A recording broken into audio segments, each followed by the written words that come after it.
Tout le reste, ça me paraît pas possible. J'en profite pour vous dire que donc j'ai pris connaissance du tract que vous avez diffusé. Moi, je ne connaissais pas ce tract. Et ce tract contient de grosses erreurs et des choses qui sont totalement fausses. Et que vous pouvez ah ben bien sûr, comme vous dites, je vais vous les dire. Logements sociaux. Dans le centre ancien, je vous cite. Il est possible de construire des bâtiments de 4 étages comprenant en partie ou en totalité des logements sociaux. Précision, pour réaliser 30% de logements sociaux, il faut construire au minimum 2000 m² de surface hors net, article 2 de la zone UA. Maison Licini, je vous cite. Cette délibération va permettre la démolition de la maison Licini. Faux. La maison Licini n'est pas démolie, elle garde sa façade, elle sera augmentée dans le même style architectural d'un niveau jusqu'à 8,50 m, harmonisation des toits. Nous sommes toujours dans la période d'élaboration et de concertation. L'architecte travaille afin de rendre ce niveau invisible de la rue. Le résultat de ce travail, qui n'est pas achevé, sera donc soumis à tous les gens du quartier centre, qui pourront venir donner leur avis sur ce travail. J'espère que tout le monde a bien noté. Bien. À noter que depuis 1983, le POS autorise en cœur de ville des bâtiments de 12,50 m, voire de 15 mètres, selon certaines situations dans le POS 83. Le PLU actuel ne conserve que la hauteur de 12,50 m maximum. À noter aussi que le règlement du PLU, article 10 de la zone UA, stipule pour la zone UA que pour conserver le caractère ancien de la zone, les règles de hauteur doivent être adaptées au volume bâti voisin. Raison pour laquelle l'architecte a maintenu pour la maison Licini 8,50 m de hauteur en alignement, puisqu'il était contraint de le faire et qu'il fallait qu'il fasse.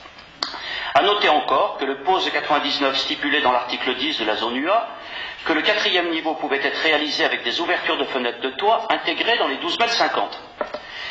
À noter enfin, c'est une question qui se pose, que des Grabellois m'écrivent en disant « J'aimerais une modification du PLU pour pouvoir aménager mon toit dans un 12,50 m. » Revendication assez légitime, je considère qu'il faudra qu'on y réfléchisse pour mettre ça en discussion.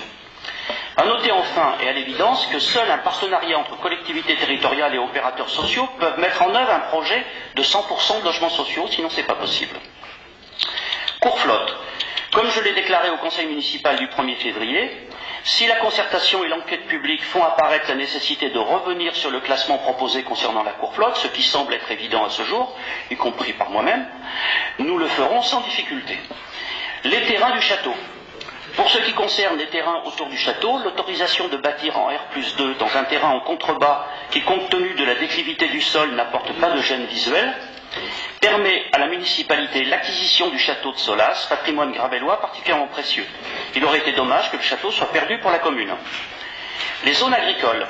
Sur les zones agricoles, très surveillées par notre municipalité qui agit pour y réinstaller des agriculteurs sur lesquels actuellement des bâtis existants, nous avons fait le nécessaire pour ne pas autoriser de nouvelles constructions, donc les nouvelles constructions ne sont pas autorisées, et d'accéder par là même contrôler l'extension ponctuelle. Et comme le précise très bien le règlement du PLU, vous connaissez aussi bien que moi, ces extensions ne peuvent pas être supérieures à 40 m² en une seule fois, et elles doivent être jointes au bâtiment. Il a paru normal d'accéder à la demande de Grabellois, 37 familles exactement, habitant ces lieux depuis certains de nombreuses années, sans que cela remette en cause la protection accordée à la totalité de la zone. Enfin, quant au montage pub, je vous amène à lire ce qui est écrit à l'intérieur du dernier numéro de La Vie, qui explique très bien en quoi elle consistait, avec tous les tenants et les aboutissants.